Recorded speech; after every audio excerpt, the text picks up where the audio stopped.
21, looking north of Kincardine Home Hardware. The road is closed. It's closed all the way to Southampton, and it's already still closed from Amberley down to Goderich. We don't know how long that stretch between Kincardine and Amberley is going to stay open because it's snowy and cold. We're under a blizzard warning, and you can see why. It's blowing and drifting snow.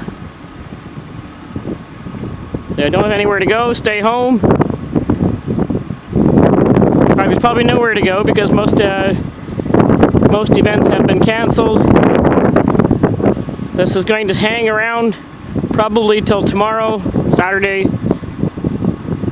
Who would have thought at the end of February, 3 weeks till spring, we'd have a blizzard? Oh well.